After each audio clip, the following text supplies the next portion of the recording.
Hello everyone, welcome back to economics. So, in continuation to our first part of IIT GATE 2024, we will do some questions again.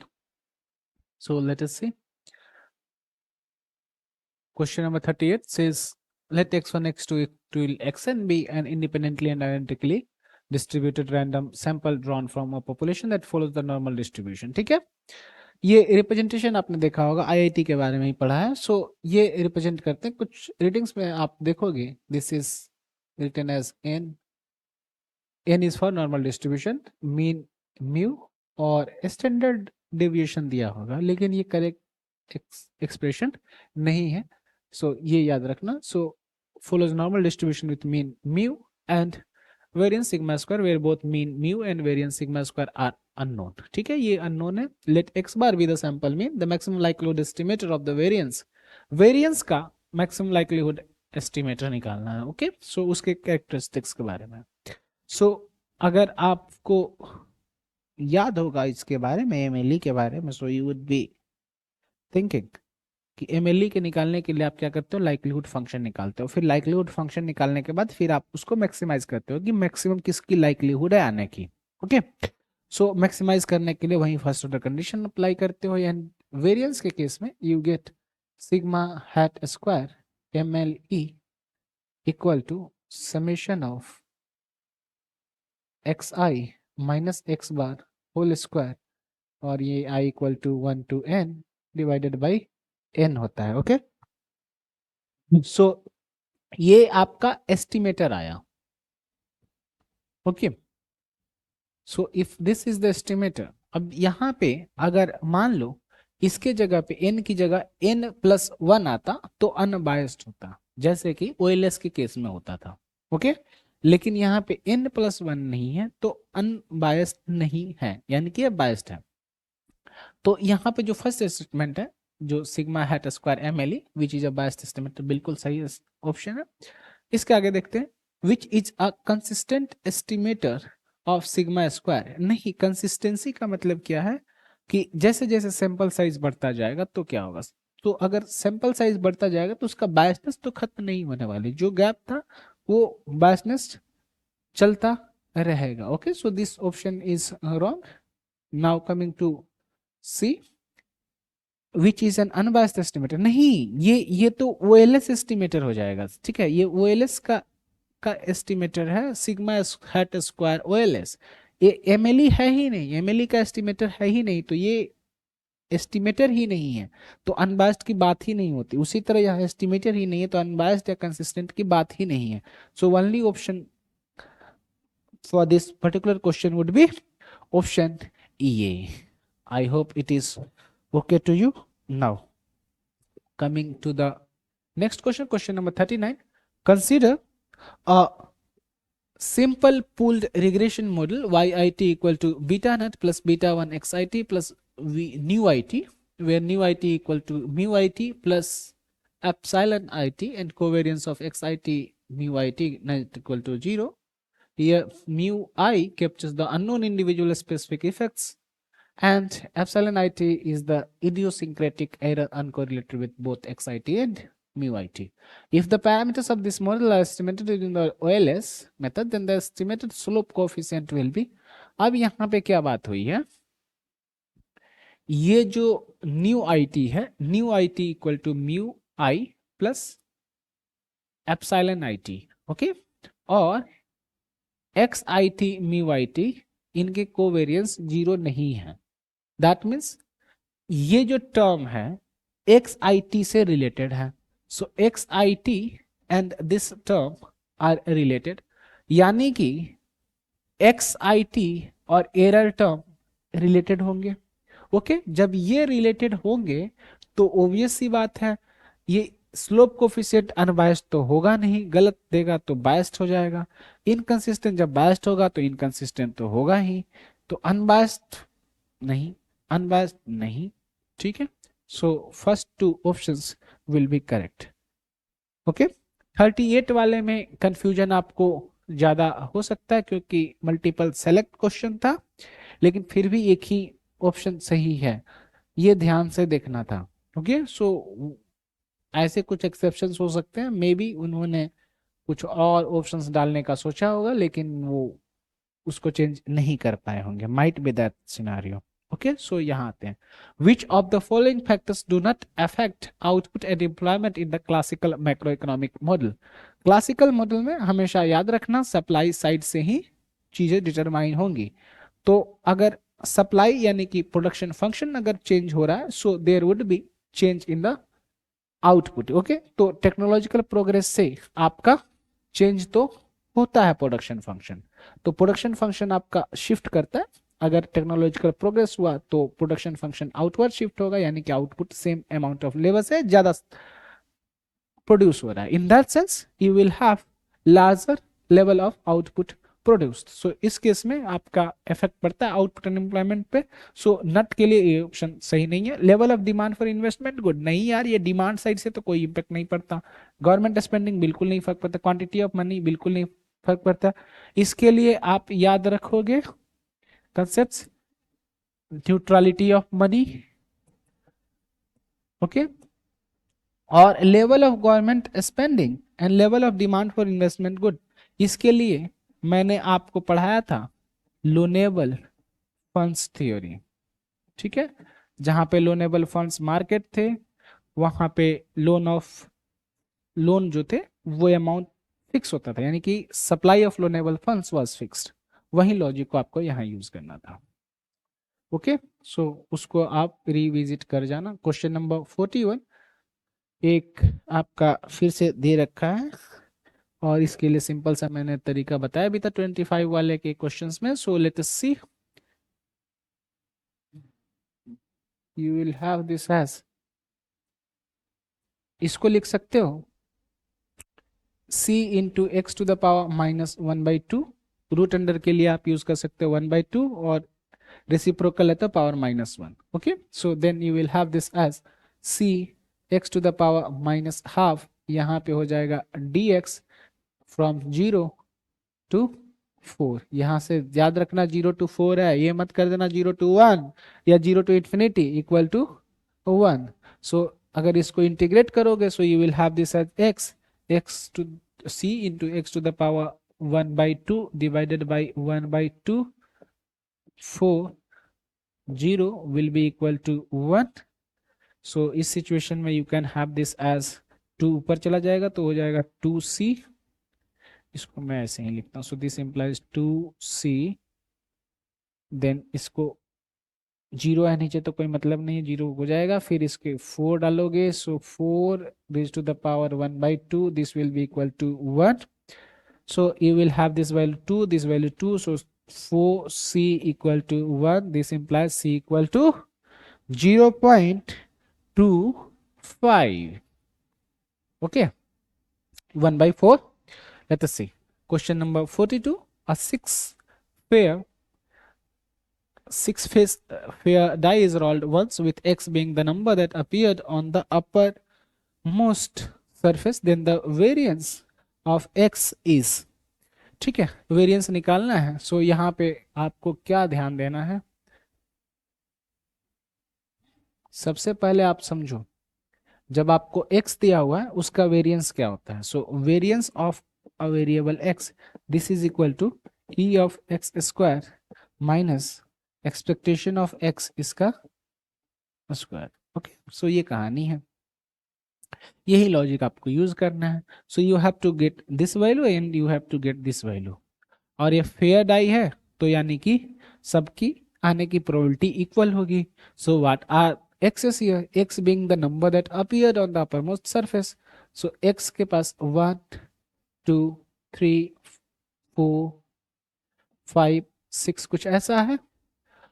अब ये आप तो लिख लिए, now x square भी लिख सकते हो सिमिलरली, 1 4 9 16 25 एंड 36, इनकी रिस्पेक्टिव प्रोबेबिलिटीज भी लिख सकते हो। सो प्रोबेबिलिटी सबके 1/6 होने हैं। Now you can calculate expectation of X square, so X square को आप प्रोबेबिलिटी से मल्टीप्लाई कर दो और सबको ऐड कर लो।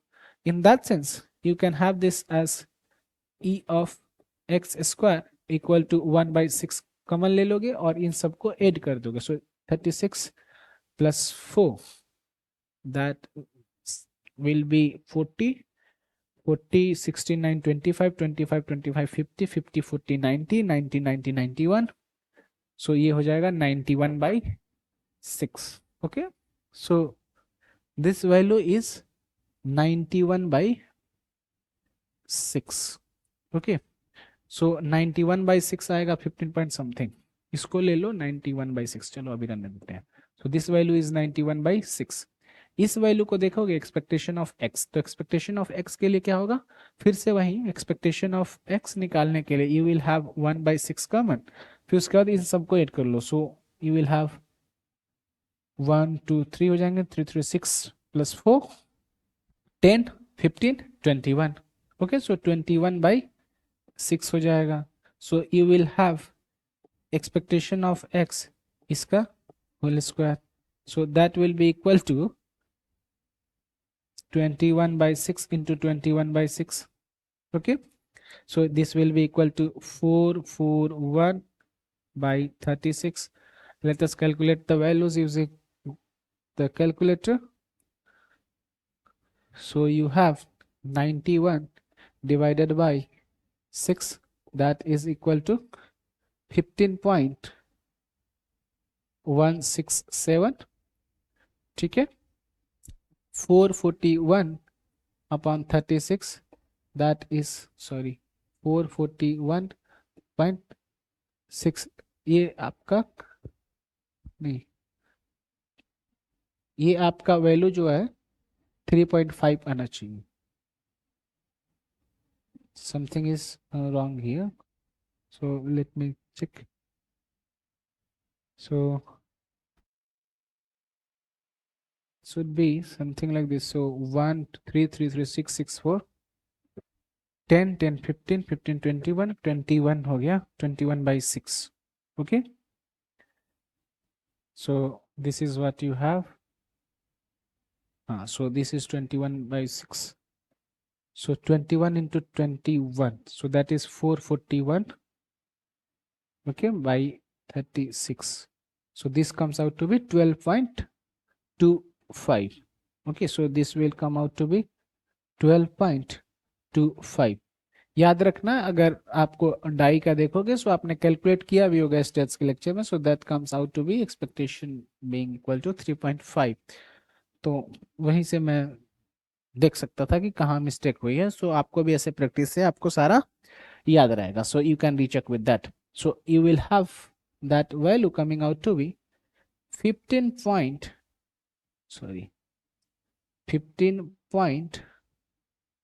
15.167 minus 12.25. so this is like 2.917. okay, so this is what you get as the answer here. okay, so let us write here 2.917, क्योंकि 3 decimal places का मांगा है इसलिए मैंने 3 डेसिमल प्लेसेस तक लिया है. okay, now coming to question number 43, consider a Cobb-Douglas utility function. Cobb-Douglas utility function दिया हुआ है और इसको कुछ कंडीशंस दिए हुए हैं.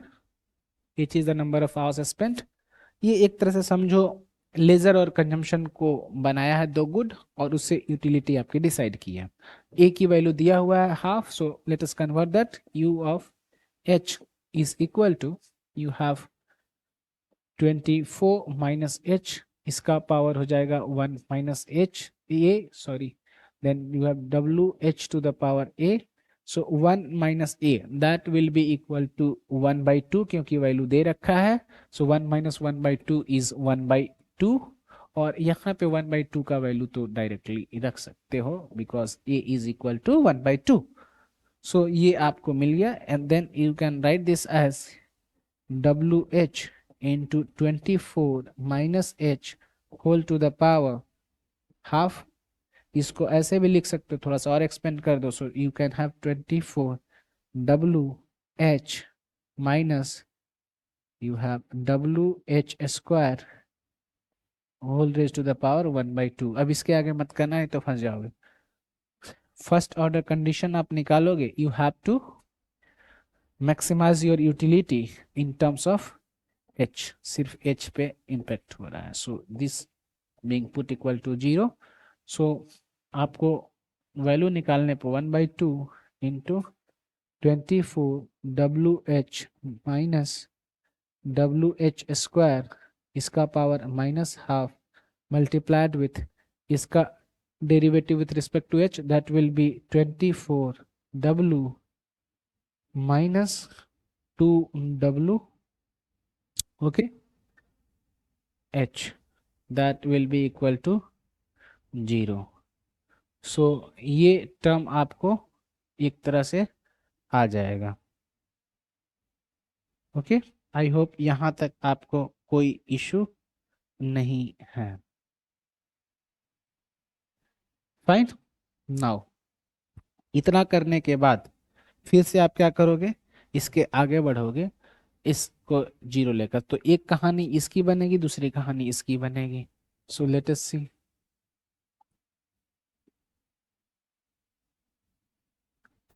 In that case, you will get the values like यहाँ पे हो जाएगा आपका 24WH minus WH² equal to 0।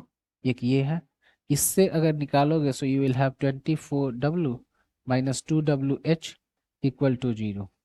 Okay, so दोनों में यही केसेस हो सकते हैं, क्योंकि A into B equal to 0 का मतलब क्या है, इधर A इज 0 और दिस वन इज 0। ठीक है, अगर इसमें से H कॉमन निकाल लेते हो, H कॉमन निकाल लेते हो, so you will be left with 24W minus WH equal to 0, कुछ ऐसा होगा। Okay, it means H equal to 0, H equal to 0 होगा तो यूटिलिटी ही 0 हो जाएगी, तो वो आपका सही नहीं होगा, क्योंकि यूटिलिटी कुछ और, अगर एज थोड़ा भी पॉजिटिव करोगे so there will be positive value, तो एज नेगेटिव 0 तो हो नहीं सकता। नाउ कमिंग टू दिस, अगर इसको आप यूज करते हो so you will have 24W equal to 2WH, so you will have W cancel हो जाएंगे, so 12 will be equal to H, एक ये हो जाएगा, so H is equal to 12। अब इससे आ जाओ, इससे W कैंसिल कर दोगे, H will be equal to 24। ठीक है, और इससे आया था H equal to 0, so H equal to 0, H equal to 24, इधर से दो कहानी है, या तो होगा ये। ठीक है, टोटल 3 सॉल्यूशन आए, तो H इक्वल टू 0 आए या H इक्वल टू 24 आए, अगर इन दोनों में से कोई सिचुएशन लेते हो, your utility will be equal to 0, तो यूटिलिटी मैक्सिमाइजेशन कंडीशन नहीं आएगी। लेकिन कोई भी अगर H की वैल्यू पॉजिटिव लेते होगे, in that sense positive value meaning 0 से 24 के बीच में, तो in that sense you will have this value positive, this value positive, positive values का पावर पॉजिटिव होगा, पॉजिटिव वैल्यूज का पावर पॉजिटिव होगा, उनका प्रोडक्ट भी पॉजिटिव होगा, in that case your utility will be positive, मतलब 0 से बेटर है, तो these two are not the utility maximizing conditions, तो यहाँ पे आपका हो जाएगा 12, आपका आंसर हो जाएगा। सो ये क्वेश्चन रिलेटिवली आपको ट्रिकी लग सकता है, क्योंकि कैलकुलेशन में आप सोचोगे कि 2-3 आंसर्स आ रहे हैं, फिर मैं क्या करूं, तो वो कंफ्यूजन हो सकता है। तो यहाँ पे कंडीशंस ध्यान में देना है कि यूटिलिटी मैक्सिमाइजेशन की कंडीशन है, तो हमें सारे पॉइंट्स पे देखना है कि यूटिलिटी मैक्सिमम सबसे ज्यादा कहाँ पे हो रहा है। Now coming to question number 44 question का डायरेक्ट इंटरनेशनल ट्रेड में मैंने फॉर्मूला लिखा था, वहां से आप डायरेक्टली पिक कर सकते हो। For a given foreign currency if the forward exchange rate of delivery is 20 and current value of spot exchange rate is 8, then the forward premium will be, इसका सिंपल सा formula, forward rate minus spot rate divided by spot rate into 100%, so you have this as forward rate minus spot rate upon spot rate into 100%। Okay, तो यहाँ पे percent नहीं लिखा है, तो ये परसेंट वाले डेसिमल प्लेसेस में मांग रहा है, तो इसको आप फ्रैक्शन के तौर पे एक ही लोगे, so you will have this coming out to be 20 minus 8, that will be 12/8, so that will come out to be 1.5. Okay, so ये 1.5 होगा. अगर परसेंटेज टर्म्स में बात होता so you will write that as 150%. I hope यहां तक आपको कोई डाउट नहीं है. Now coming to the next question, question number 45.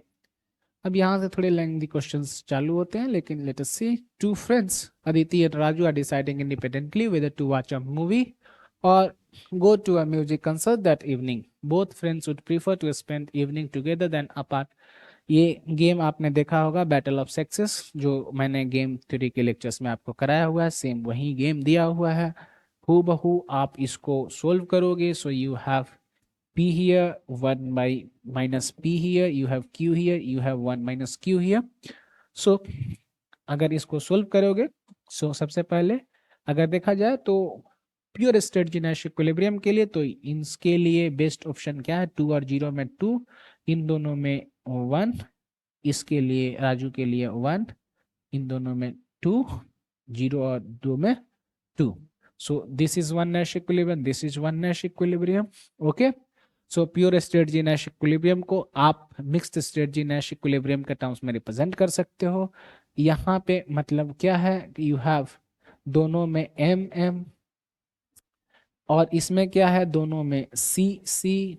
अब यहाँ ध्यान दो, एम एम के लिए अगर आप रखते हो सो पी क्या है, प्रोबेबिलिटी मूवी जाने का, क्यू क्या है, प्रोबेबिलिटी मूवी जाने का, लाइक राजू के लिए, अदिति के लिए. सो यहाँ पे जब ये श्योर शॉट वहीं जा रहे हैं मूवी देखने, so P will be equal to 1 और इसके लिए क्यू इक्वल टू 1. सो ये नोटेशंस यूज होंगे. So P equal to 1, Q equal to 1. इसके लिए क्या नोटेशंस यूज करोगे, इसके लिए आपका हो जाएगा P equal to 0, Q equal to 0. इसके लिए आप गेम थ्योरी के लेक्चर्स को रेफर कर लेना. सो दो pure strategy Nash equilibrium आ गए. अगर आप यहीं पे देखते हो, सो ये ऑप्शन नहीं है, ये ऑप्शन मैच कर रहे हैं, ये ऑप्शन नहीं है. अब आते हैं आगे मिक्स्ड स्ट्रेटजी पे. मिक्स्ड स्ट्रेटजी के लिए अगर आप कैलकुलेट करोगे, so you will have Raju के लिए, राजू अगर मूवी से देखता है, so that will B 2p और कंसल्ट से उसको मिलता है, सॉरी राजू के लिए तो सेकेंड पे ऑफ है, so that will be going by movie. So movie के लिए जाएगा, going for the movie. In that case Raju gets p into 1 plus 1 minus p into 2. Okay, sorry इस पे सिचुएशन क्या है. अब राजू कंपेरिजन करेगा, तो राजू मूवी और कंसर्ट में दोनों में इनडिफरेंट होना चाहिए. तो मूवी देखने जाएगा, सो पी की प्रोबेबिलिटी से अदिति भी आएगी मूवी देखने. सो ही विल गेट अ पे ऑफ 1 विथ प्रोबेबिलिटी p और 0 का पे ऑफ मिलेगा विथ प्रोबेबिलिटी 1 माइनस p जब राजू मूवी देखने जाएगा.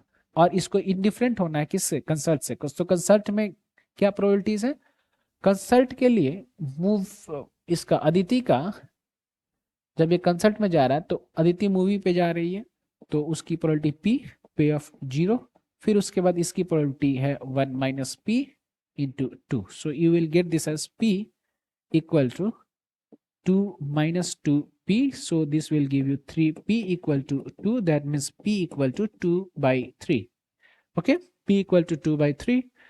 उसी तरह आप अदिति के पे ऑफ्स को कंपेयर करोगे, तो अदिति के पे ऑफ्स के कंपेयर करोगे.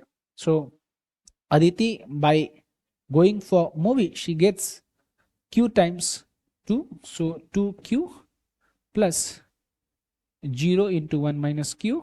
Okay, and she must be indifferent with going for the concert. तो concert में जा रही है, so in that case she gets q times 0 plus 1 into 1 minus q. So this gives you 2q equal to 1 minus q.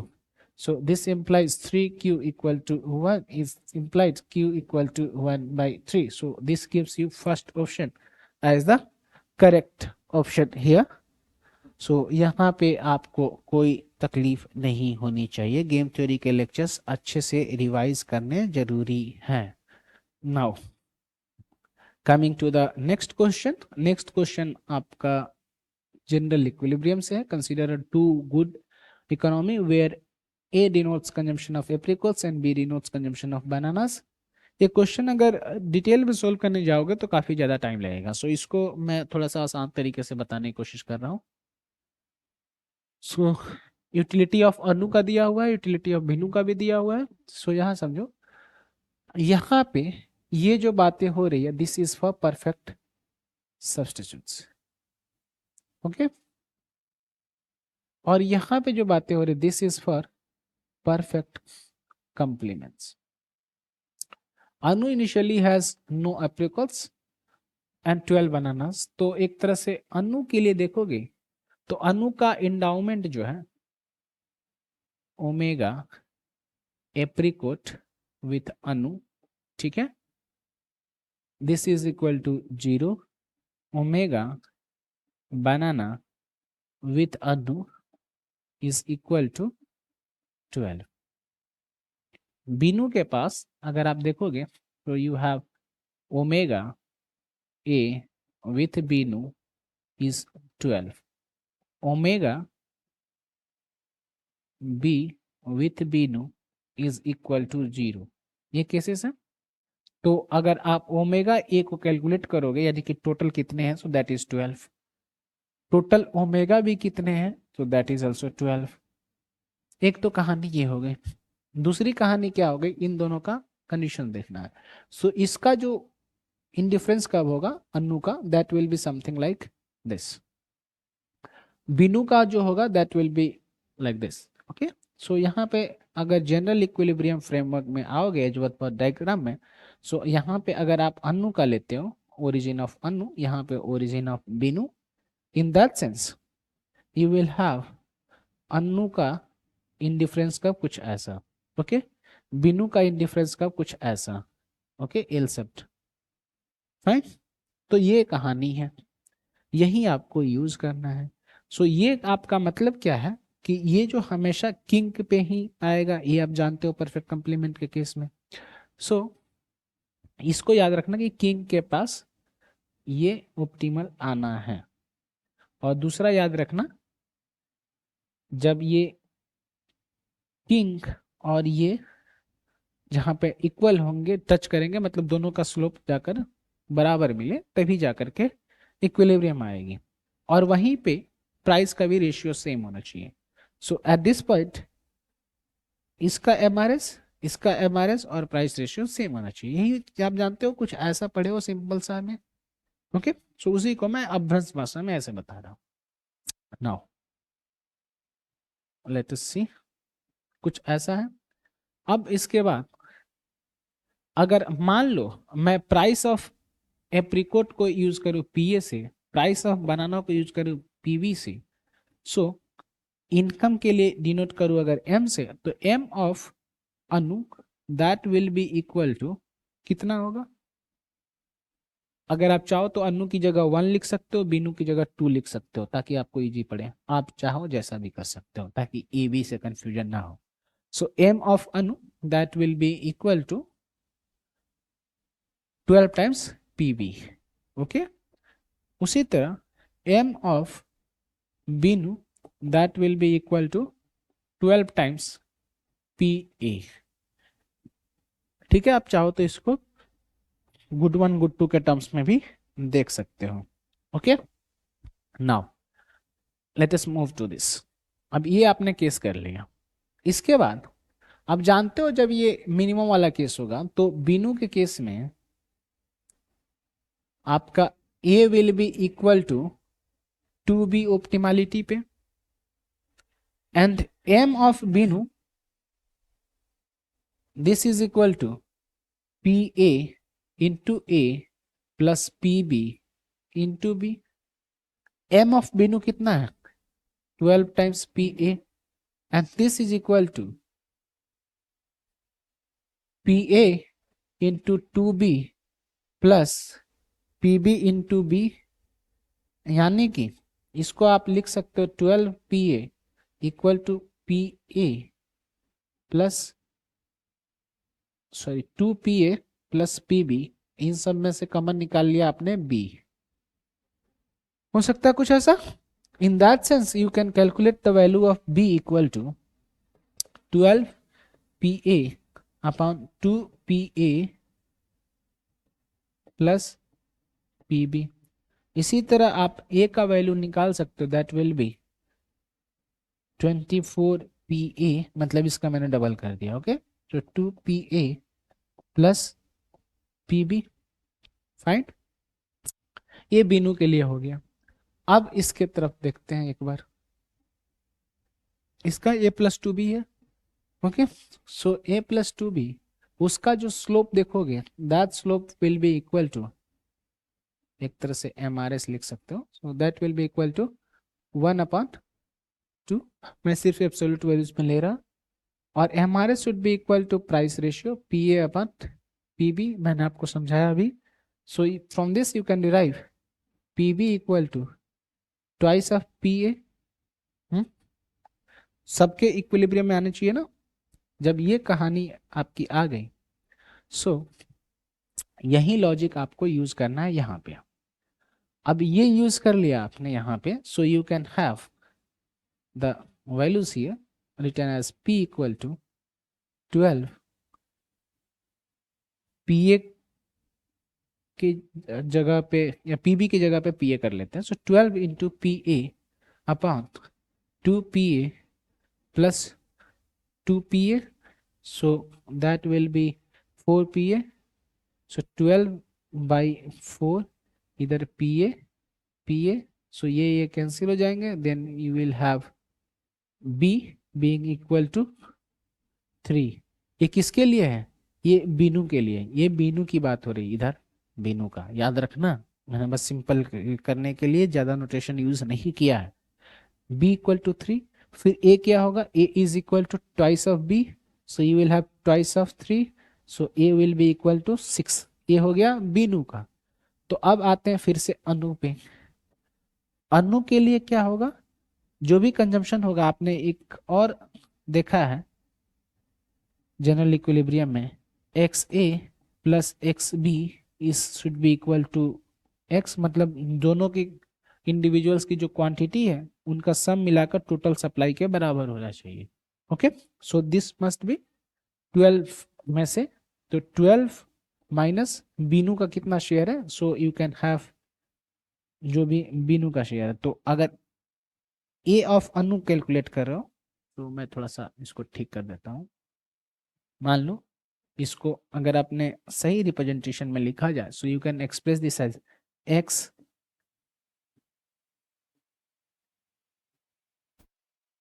Okay. So you can have this as, क्या हो गया, let us have here.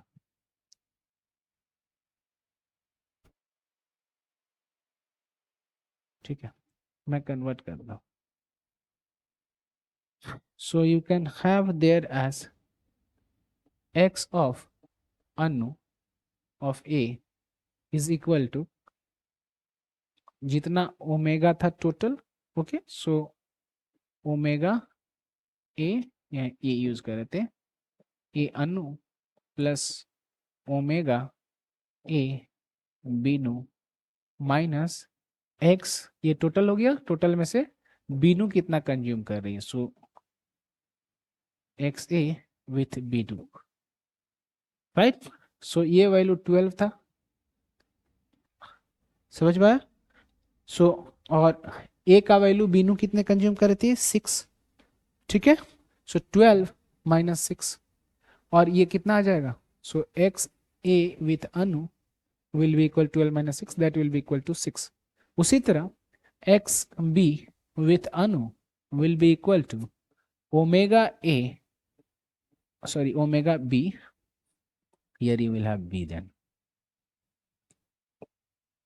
plus omega b Binu. ये total हो गया, और total में से जितना बीनू ने कंज्यूम किया है उसको आप हटा दोगे. Okay, in that sense you will have xb anu equal to 12 minus 3, that will be 9. Okay, so let us move to our question there. Okay, so we have this thing. So 46 का answer क्या हो जाएगा? You will have this as 6 apricots and 9 bananas.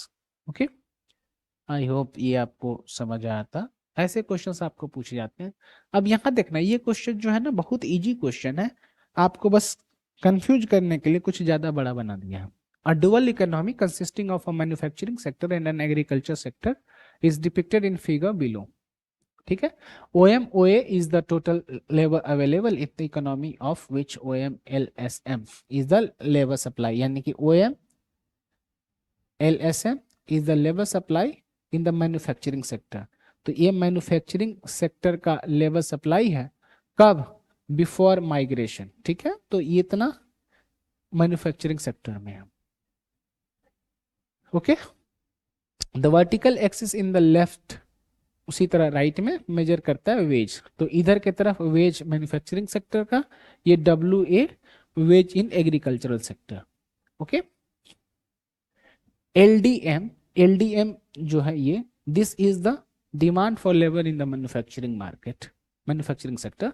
उसी तरह LDA is the demand for labour in the agriculture sector. ठीक है, OM origin है आपके मैन्युफैक्चरिंग सेक्टर के लिए और OA है एग्रीकल्चरल सेक्टर के लिए। If wages are flexible and labour is allowed to migrate, अब अलाउ हो गया है माइग्रेट करने के लिए, then this it will be true that. अब इस पे चीजें देखो, इनिशियली क्या है, इतने मैन्युफैक्चरिंग सेक्टर में है तो इतने आपके एग्रीकल्चरल सेक्टर में है। ओके, सो इसको अगर आप विजुअलाइज करना चाहते हो, so you can think of this as this case. So this is OM, you have some labor demand curve in the manufacturing sector like this। ठीक है, कुछ ऐसा है, और ये लेबर सप्लाई ये है।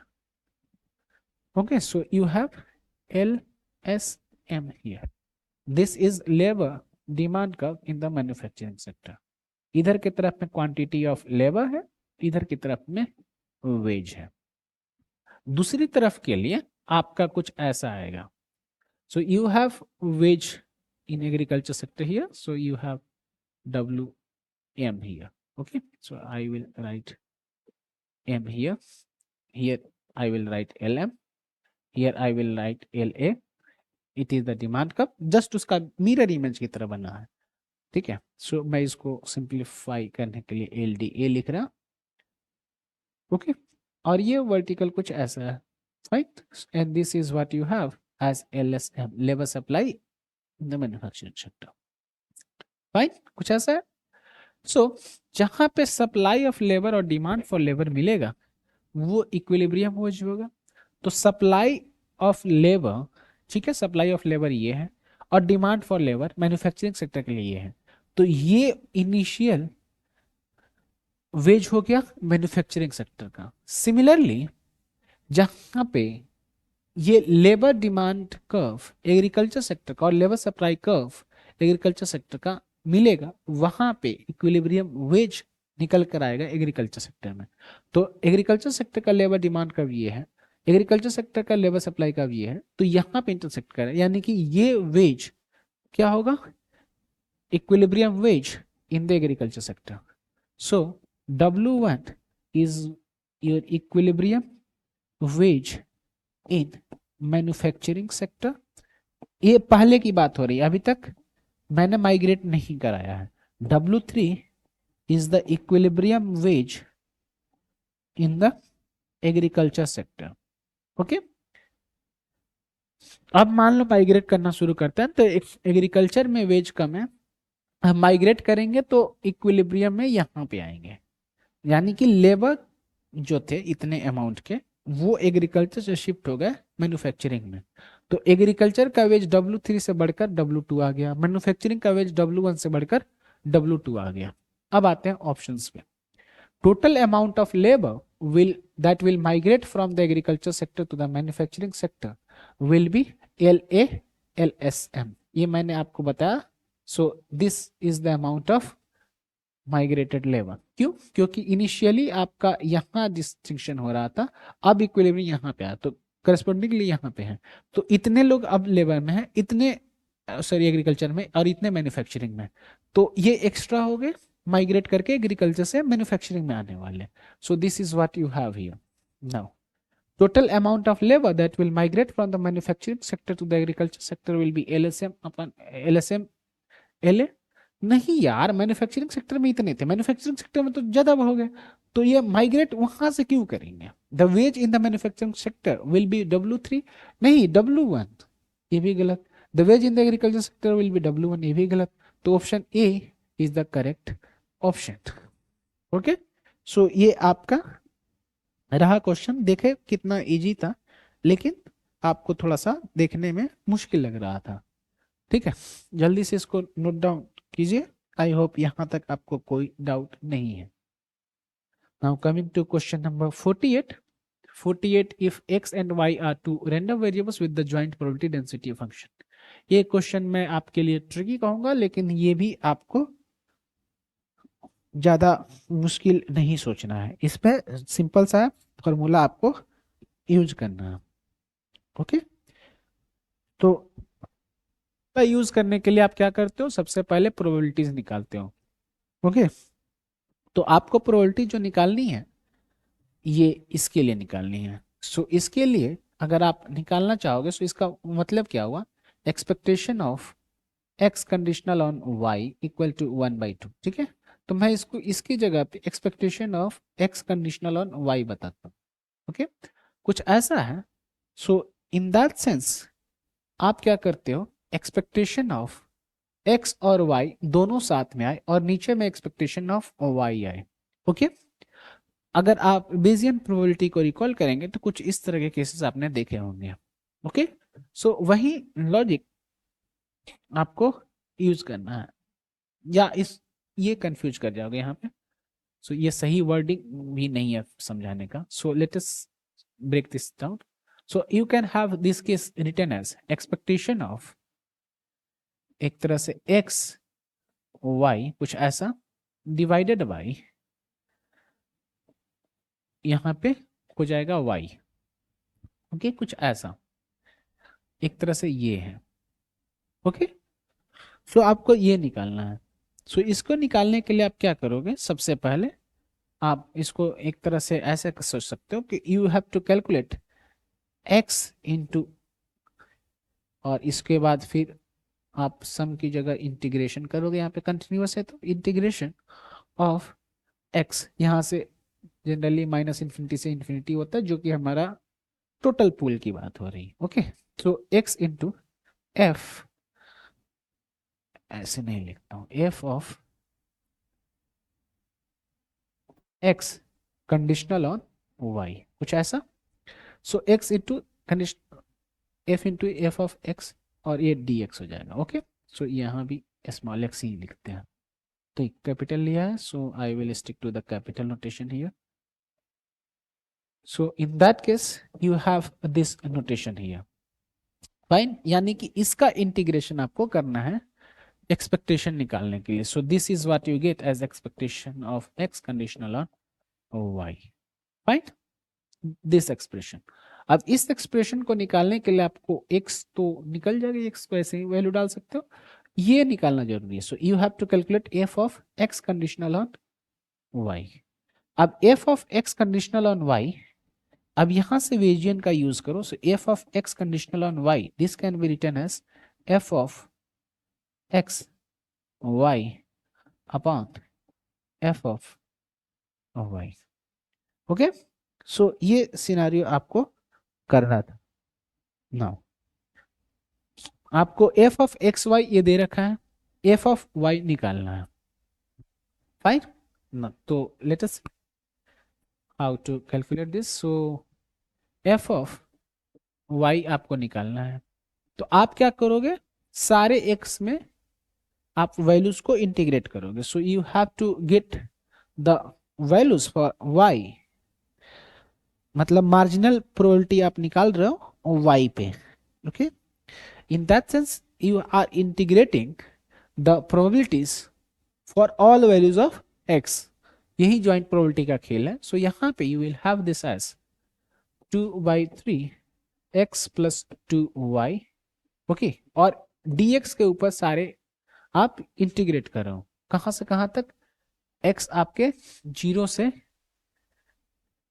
ज्यादा है। Okay, so you have 0 to infinity, you can think of like this. Fine, कुछ ऐसा ले सकते हो। लेकिन यहाँ पे लोअर लिमिट में 0 दिया हुआ है और अपर लिमिट में 1 दिया हुआ है, तो अपर लिमिट भी आप चेंज कर सकते हो। So you can have this upper limit being change to 1। Fine, now if you integrate this then you will get this as 2/3 common ले लेते हैं बाहर, so 2/3, then you will have this as x square by 2 plus 2xy। Okay, यहाँ पे 1, यहाँ पे 0। सो अगर इसको निकालोगे so you will get this as 2/3 into 1/2 plus 2y, ये वैल्यू आएगा। ओके, सो इसको अगर थोड़ा सा एक्सपेंड कर दूं, इसको रहने देता हूं मैं, मान लो कुछ ऐसा आया, this is what you get as f of y। Fine, कुछ ऐसा हो सकता है f of y, f of x y आपको ये दे रखा है, तो आपको क्या करना है, सीधा फॉर्मूला पुट कर देना है। Then you can get this f of x conditional on y equal to 2/3 into x plus 2y upon 2/3 into 1/2 plus 2y। Okay, so 2/3 cancel हो जाएंगे, so you will get f of x conditional on y. This value will be equal to x plus 2y upon this will be 1 plus 4y और यहाँ हो जाएगा 2, कुछ ऐसा value आ जाएगा। अब ये आपका निकला है f of x conditional on y। Fine, अब इसके आगे आप क्या कर सकते हो, यहाँ पे y की वैल्यूज आपका दिया हुआ है 1/2, सो you can gate f of x conditional on y equal to 2, that can be taken as 2 into x plus 2 into 2, that will be, sorry, y equal to 1 by half, so 2 into half, that will be equal to 1 divided by 1 plus 4 into half, so that is 2। okay, so इसकी value आपको आ जाएगी 2 into x plus 1 by 3, so 2/3 into x plus 1। Okay, so ये आपका आ गया f of x conditional on y equal to 1/2। Fine, ये condition निकल गया। अब आपको ये निकल गया, x आपको पता है, इंटीग्रेट कर लो, so you can calculate this value here. अब इस वैल्यू को मैं थोड़ा सा यहाँ लेकर आ रहा, जो भी हमें चाहिए था वो सारे निकल गए। सो इस वैल्यू को अगर आप लिखोगे so you have to integrate. अब आपके पास ये भी पता है कि लोअर लिमिट कितना है 0, अपर लिमिट कितना है 1, तो बस उतना ही तक करो। So you have 0 to 1 here, then you have x into f of x conditional on y equal to 1/2।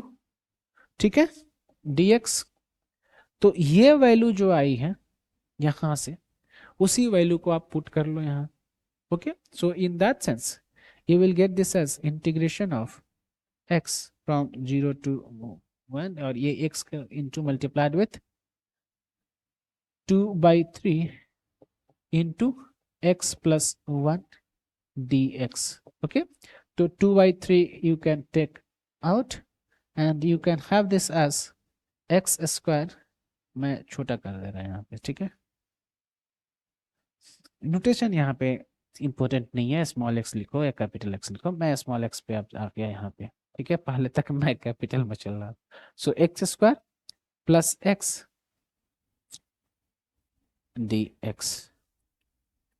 Fine, from 0 to 1।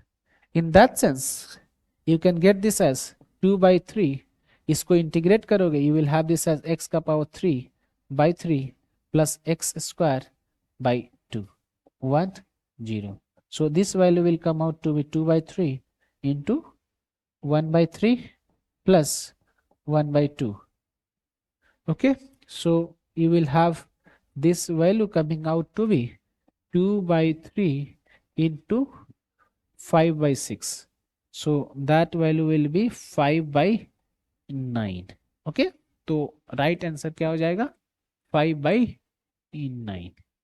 ये थोड़ा सा ट्रिकी था, मैं मानता हूं, लेकिन स्टैट्स के सेमेस्टर 1 में आपने किया हुआ है ये. Okay, so let us move to the next question. Next question is question number 49. If a discrete random variable x follows the uniform distribution and assumes the values 8, 9, 11, 15, 18, 20, then you have this case. So यहाँ पे पहले समझो, uniform distribution बोला यानी कि सबके आने की प्रोबेबिलिटीज बराबर है.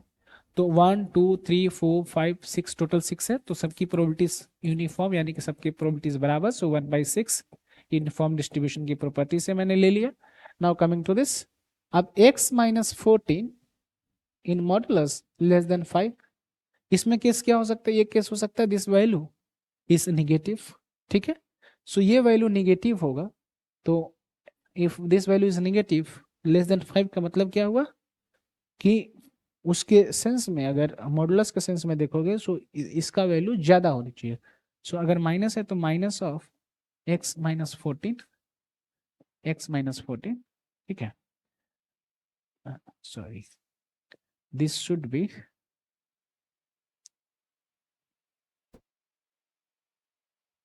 More than 5. ओके, यानी कैसे कर सकते हो? x minus 14 is something like this. Sorry, ये कुछ मैंने उल्टा लिख दिया. So here you can have two things. One is x minus 14 being positive. दूसरे केस में x minus 14 being negative. दो केसेस हो सकते हैं. सो जब ये पॉजिटिव होगा उस केस में x माइनस 14 तो लेस देन 5 होने का मतलब क्या है कि this must be the case that x is less than 19.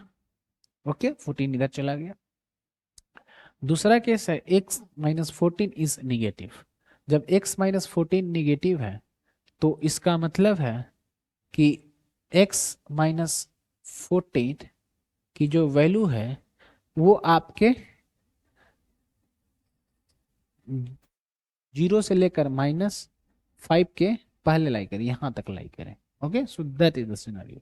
सो इस सिनेरियो का आप क्या लिख सकते हो? This should be greater than -5. Okay, so कहने का मतलब इसको और इसको मिक्स करोगे, सो यहां से भी उठा लिया जाए. So you can have this as -14 इधर चला जाए तो इधर आ जाएगा 14 हो जाएगा, प्लस में -15 -5 less than x. So this should be 9 should be less than x.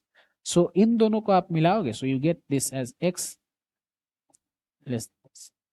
ये कहानी जो लोग मॉडुलस फंक्शन को अच्छे से जानते हैं वो समझते हैं. तो यहाँ पे सीधा सीधा इसको कन्वर्ट कर सकते हो कुछ ऐसा, x माइनस 14. ठीक है, इधर लेस देन 5, इधर की तरफ में -5. सीधा सीधा सहज सपाटा, ये सीधा रूल है. और इसके बाद यहाँ से आप चेंज कर लो. सो 14 को इस साइड भी ऐड कर लो, इधर भी ऐड कर लो, इसमें भी ऐड कर लो. Adding 14 in all the terms, so you will get this as 9, you will get this as x and you will get this as 19. ठीक है, तो x 9 और 19 के बीच में 9 इंक्लूड नहीं है, 19 इंक्लूडेड नहीं है.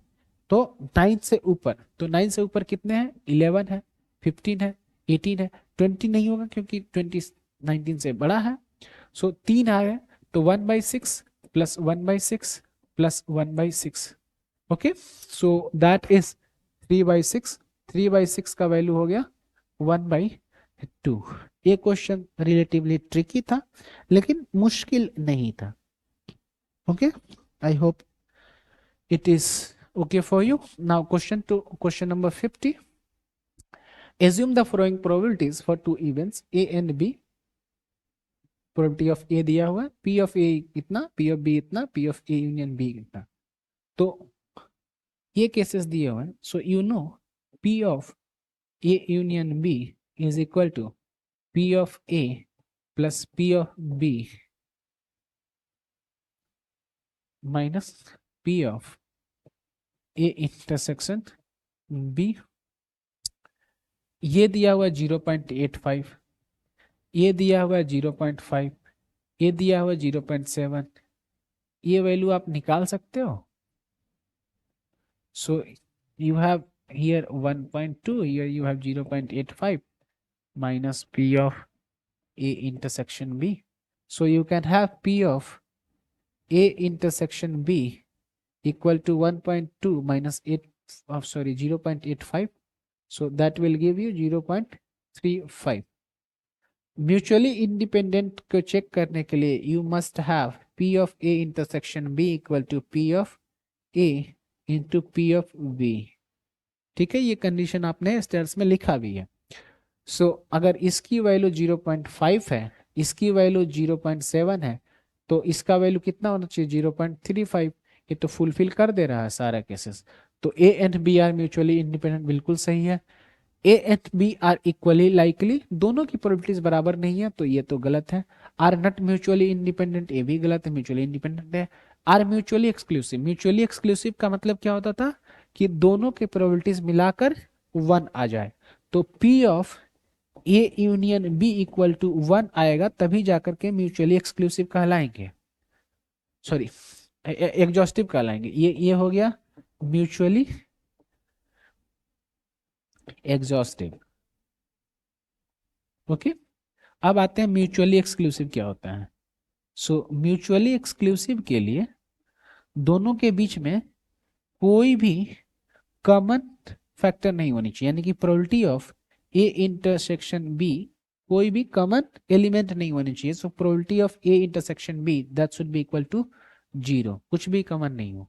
तो दोनों के एक साथ आने की प्रोबेबिलिटीज 0 है, तभी जाकर वो कहलाएंगे म्यूचुअली एक्सक्लूसिव. ऐसा तो है नहीं, क्योंकि इसकी वैल्यू 0.35 है, तो ये भी नहीं है. Option A is the right answer for this particular question. I hope यहां तक आपको कोई दिक्कत नहीं है. Now coming to the next question, question number 51. The following table provides different statistical model specifications along with elasticity of yt with respect to xt. Which one the following is correct? ये मैंने आपको सीधा सीधा functional forms में आपको पढ़ाया भी था. So third is correct, fourth भी करेक्ट. फोर्थ वाले केस में आपको मैं बता देता हूँ, इसको आप डिफरेंशिएट करोगे xt के टर्म्स में. सो you will have the width of this log yt upon d xt. So this value will be coming out to be 1 upon yt into beta 2. Okay, so ये कहानी आएगी, या ऐसे लिख सकते हो, is can get this as 1 upon yt into dyt upon dxt. इसको आप लिख सकते हो 1 upon yt into beta 2. Okay, ये आपका कहानी आया था. Okay, so this value was your equal to, sorry, so this was what you get as your derivative of this log function. So this is equal to beta 2. Fine. So you have dyt, थोड़ा सा मैंने mistake किया था. So ये ठीक है, यहां तक सही है, यहां तक कोई इशू नहीं है. dyt upon dxt equal to beta 2 yt लिख सकते हो. फाइन. अब यहां ध्यान दो, जब ये आप देखते हो, so this is what you get as slope. Elasticity के लिए फॉर्मूला क्या होता है? dyt upon dxt into xt upon yt. इसका वैल्यू क्या है? Beta 2 yt. Okay, into xt upon yt. yt cancel हो जाएंगे, then you will get this as beta 2 xt. ये option. So only rules 3 and 4 are correct here. Okay, so आपके direct note से ये सारे क्वेश्चंस हैं, गुजराती में डायरेक्टली दिया हुआ भी है. Okay, now coming to question number 52। ये भी फिर से वही कहानी जो कि आपके गिब्स थ्योरी का। An incumbent firm I faces the possibility of entry by a challenger firm. एक चैलेंजर फॉर्म है। If challenger firm enters I में इधर एकोमोडेट और फाइट। सो यहाँ पे चल रहा है चैलेंजर। ओके, चैलेंजर या तो एंटर करेगा या तो एंटर नहीं करेगा, तो नॉट इंटर के लिए मैं एन यूज कर रहा हूँ। Okay, so if doesn't inter तो चैलेंजर का पे ऑफ इज 1, तो चैलेंजर को पहला प्लेयर मान लेते हैं। While the pay of I incumbent form is 2। Okay, अब एंटर करता है, उसके बाद इनकम्बेंट को डिसाइड करना है इधर टू एकोमोडेट और इधर टू फाइट। यहाँ पे इनकम्बेंट है। ओके, नाउ अब पे ऑफ देख लेते हैं। इनके पे ऑफ क्या है, 2 and 1। तो यहाँ ध्यान देना, सी पहले लिखा हुआ तो सी का 2, यानी कि सी हमने पहला प्लेयर माना तो 2 और 1 इनकम्बेंट का। ओके, सिमिलरली यहाँ पे you will have this case, C का पे ऑफ 0 और आई का पे ऑफ 1, समथिंग लाइक दिस। अब आते हैं सबगेम परफेक्ट नैश इक्विलिब्रियम निकालना है। ठीक है, अब सबगेम परफेक्ट नैश इक्विलिब्रियम निकालने के लिए इन दोनों में कंपेयर करो। यहाँ पे चल रहा है इनकम्बेंट, इनकम्बेंट का पे ऑफ है सेकेंड वाला, तो 1 और 1 दोनों में इनडिफरेंट है। अब दोनों में इनडिफरेंट है तो उसको पता है जो चैलेंजर है, अगर ये चलेगा तो यहाँ के बाद ये चलेगा एंट्री। ठीक है, सो एक ऑप्शन आ गया इंटर एकोमोडेट। दूसरा इससे भी कुछ हो सकता है क्या, तो इसके लिए मैंने आपको एक तरीका बताया था। जब भी सब गेम परफेक्ट एनहाइश इक्विलिब्रियम का केस होगा तो फिर इसको कन्वर्ट कर लो आप इस स्टैंडर्ड फॉर्म में। ठीक है, सो कुछ ऐसे कर लो, जो नॉर्मल फॉर्म है उसमें आपने कन्वर्ट कर लिया। सो यू हैव चैलेंजर हियर, तो चैलेंजर के लिए एंट्री और not entry, accommodate, fight, this is for incumbent. ठीक है, सो अगर एंट्री नहीं करता है तो दोनों जगह पे ऑफ 1-2-1-2। मैंने प्लेयर 1 चैलेंजर लिया हुआ है। ठीक है, सो यहाँ पे एकोमोडेट करने के बाद 2-1, यहाँ पे 0-1। सो इसमें देखोगे, इस केस में 2 और 1 में 2, 0 और 1 में 1। ठीक है, 1 और 1 में दोनों चूज हो सकता है, 2 और 2 में दोनों चूज हो सकता है। सो यहाँ तो नैश इक्विलिब्रियम नहीं है, यहाँ नैश इक्विलिब्रियम नहीं है, ये केस है और ये केस है। ठीक है, सो एक केस क्या आ रहा है आपका, एंटर एकोमोडेट, तो ये ऑप्शन तो सीधा सीधा सही है।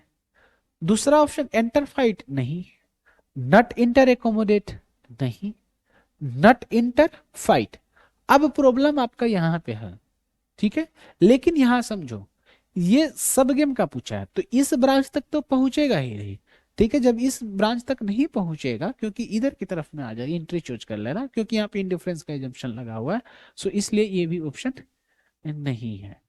Okay, so there was a trick here, वहीं पे आपको थोड़ा सा ध्यान दे रहा था, बाकी सारी चीजें आपके लिए डुएबल था। ओके, आई होप यहाँ पे आपको कोई इशू नहीं है। फाइन।